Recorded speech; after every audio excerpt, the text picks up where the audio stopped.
Hi, my name is Laura Westemeyer, and I am running for office as a school board member. I decided to do this because of my love and concern for the children in our district.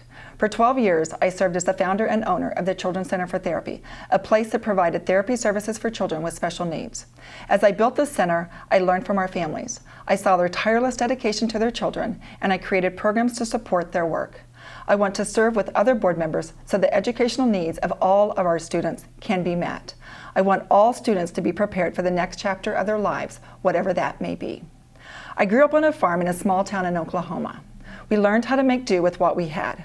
My cousin, Father Stanley Rother, was a Catholic priest murdered by the Guatemala government because he helped the poor indigenous people in his community. He has been honored by the Pope and named the first American-born martyr for his willingness to lay down his life to protect others. That is my heritage. He is my family, and I am proud to carry on his commitment to lifelong efforts of lifting others' burdens and doing the work that needs to get done. That was also my life at the Children's Center. When you have watched a parent jump for joy when their 12-year-old son learns to ride a bike for the first time, or when a staunch Rockwell Collins engineer gives you a hug for helping his grandchild learn a skill he thought he would never learn, or when a mother sits in your office worrying about how to advocate for her child at school. It changes you as a person. It makes you braver and stronger than you ever realized in standing up for children and what you know will be life-changing for them and for their families. We are so blessed to have an ethically rich and vibrant community. Our district has dedicated staff who strive every day to teach our children what they need to learn. We have so much to offer, yet we have so many needs. We need strong vocational career training that provides opportunities for real employment. We need a multifaceted special education program that focuses on growing from strengths. We need support for the immigrant and minority communities. I don't feel the current $191 million bond being proposed addresses the needs of all of the children. The administration claims that the bond and the facilities master plan were based on community feedback. I don't see how that is possible. The board has actively limited community input through its policies and procedures that, in my opinion, has curtailed anything of real substance ever being part of the dialogue. The Iowa State Board of Education has acknowledged the retaliatory culture that exists here. Special education parents are fearful of expressing concerns because they do not want their child's services negatively impacted. Staff who dared to bring troubling aspects to the public were fired for their honesty. How can true communication exist in such an environment? I believe it cannot. My concerns about the bond are: first, there are many stakeholders that question the 10-year enrollment projection and whether capacity is being built where it is truly needed.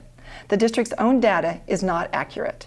There will be approximately 1,500 extra classroom seats where they are not needed, yet there will be a shortage of seats in other areas of the district. Secondly, the bond is not tied to any particular construction project. Really, what we have are two different documents side by side. We have the F&P, which is the wish list of things they want. Then we have the bond, which is a plea for the public to give the administration $191 million to do what they want, as projects can be deleted from the bond. Contrary to what some board and bond committee members are saying, the bond is a blank check to the administration. Also, what is the goal of any high school? The goal should be to prepare all students for the next chapter in their lives, whatever that chapter may be. Those planning on attending a 4-year or 2-year college, VOTEC students planning on entering the workforce right after the high school, and those transitioning to independence. We have great schools, wonderful teachers, and a shared desire to improve our facilities. However, we are only meeting the needs of certain students. There are no funds in the bond for special education. Our district is at a very critical juncture with respect to the use of seclusion rooms.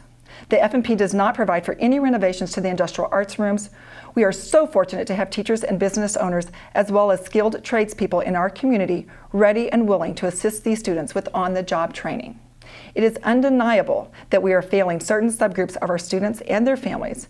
This is shown by the achievement gap in our subgroups. This must change. Lastly, there is widespread distrust of our administration on the top of the retaliatory culture. Our school is the only district in the history of Iowa to ever be reported to the state for special education violations by their own AEA. Our school district should be for all kids.